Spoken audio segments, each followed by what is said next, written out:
This is Super Yacht News with Seaman. Hi, welcome back to the channel.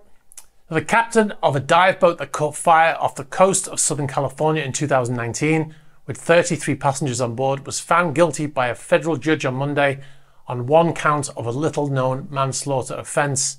The commercial scuba diving vessel MV Conception caught fire in a harbour near Santa Cruz Island in the early hours of the morning on September the 2nd, 2019.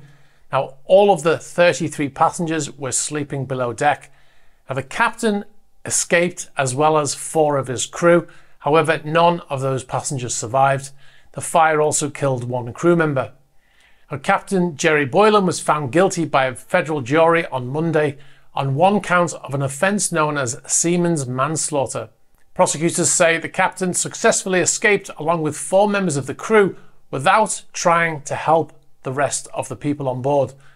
The United States Attorney Office for the Central District of California said Mr. Boylan failed to carry out his duties as a ship's officer by failing to perform any life-saving or firefighting activities whatsoever at the time of the fire, even though he was uninjured.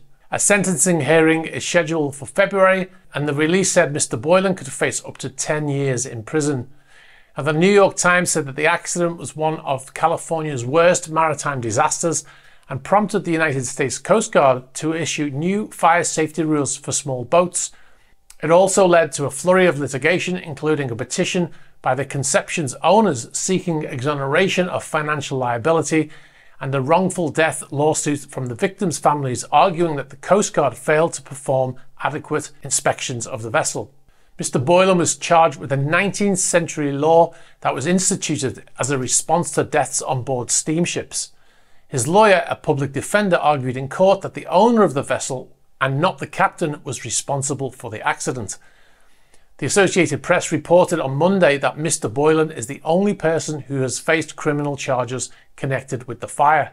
The NTSB said in 2020 that there had been no night patrol, even though it was required on board the vessel, along with a lack of smoke detectors, delayed the response to the fire and contributed to the high death toll. Mr. Boylan was indicted by a federal grand jury in 2020 on 34 counts of Seaman's manslaughter. A federal judge in Los Angeles later dismissed the indictment, saying that it had failed to allege gross negligence. A new indictment reinstated the charge in October 2022, stating that Mr. Boylan's behaviour during the fire had amounted to misconduct, gross negligence and inattention to his duties. A jury in Los Angeles found him guilty of that charge on Monday. All right, we'll move on to our next story now. A Polish boat was severely damaged and eventually sank at the end of October after a sustained attack by, not pirates, but a pod of orcas in the Strait of Gibraltar. But don't worry, they were just playing, said marine experts. According to a Facebook post by the operators who own the yacht and run sailing holidays in the Mediterranean, the orcas hit the rudder blade for 45 minutes, causing major damage and leakage, the yacht eventually sinking near the port of Tangier Med. Throughout the attack, the crew, port tugs and even the Moroccan Navy all attempted to save the yacht, but without success. Now, the motivations behind this behaviour are currently unclear. Marine experts see these attacks not as aggressive, but as a sign of a more complex behaviour. In particular, they think the orcas are exhibiting a playful social behaviour. To that, the crew might say, "You weren't there." I'm sure they didn't feel playful at the time when the vessel was being attacked. Now, scientists are actually saying they believe these orcas are taking part in a newly developed fad that has spread amongst the population, something like from TikTok. I didn't know whales were on TikTok. They say the orcas are not attacking the vessels or humans with any form of bloodlust, despite appearances. Anyway, we'll move on. A German court has said paintings belonging to a Russian yacht owner must be returned. The court has demanded paintings worth millions of euros be returned, again after deeming the searches illegal. The search and seizure of the works of art was conducted over a year ago by German federal police, something we reported on at the time.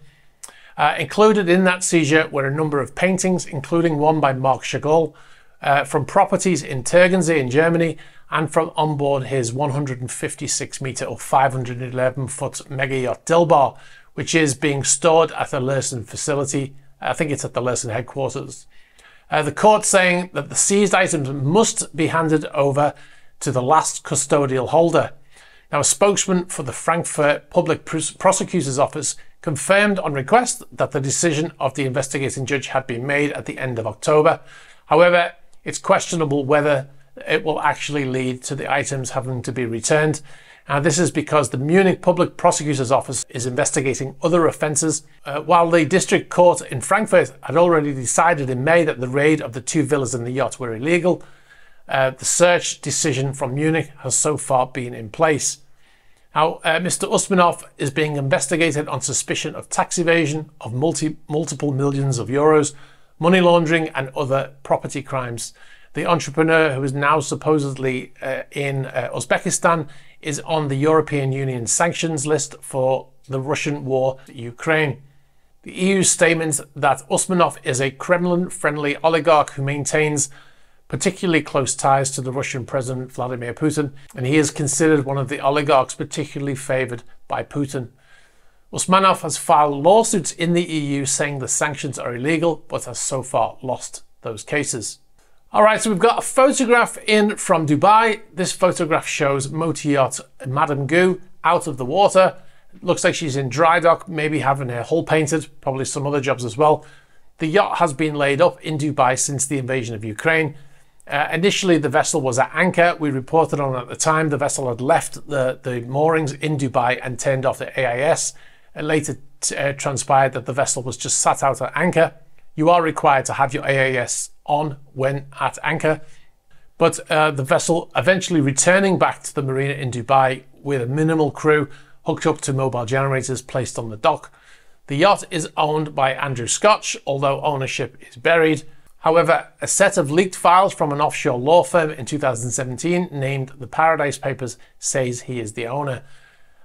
The US seems to agree on ownership, as in June, the United States designated the boat as blocked property, and it is listed as such on the OFAC website, as you can see on the screen. That means that the yacht cannot use US companies for its maintenance, employ US citizens, or even pay any bills using the dollar. Now, Madame Goo is a 99 metre or 324 foot yacht built by Fedship in 2013 with a top speed of 24 knots. One of its features includes a helicopter hangar with a lift in the forward section of the vessel, and the vessel's worth around $150 million.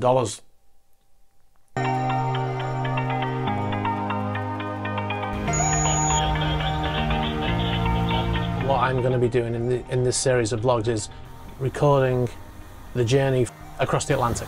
If you want to see a 10-part vlog filmed on board a yacht I was on crossing the Atlantic and through the Panama Canal and beyond, sign up to patreon.com/eSisman. You'll find behind the scenes videos and extras not published on YouTube, including videos from our recent trip to marinas in Italy, Monaco and France. We also recently made a video showing how we make the Super Yacht News videos, as well as the Patreon chat series and the Patreon-only Q&A, where you can ask questions answered in Patreon-only videos. A new one is coming soon, and you'll get early access to YouTube features advert-free. And don't forget to check out our Super Yacht News channel. You can find it by typing @superyacht-news into YouTube. It's all the goodness of this channel chopped up into bite-sized chunks. If you've got any information about any of these stories or any other stories, please be sure to get in touch in the normal fashion. You can get us in the email address below. You can get us on the About page of YouTube channel, on Instagram, on Facebook Messenger, on Twitter, and on Threema. Be sure to like this video, very important for the algorithm. Hit the subscribe button, hit the bell for future notifications. All right, guys, thanks very much for watching, and I'll catch up with you soon. Bye-bye.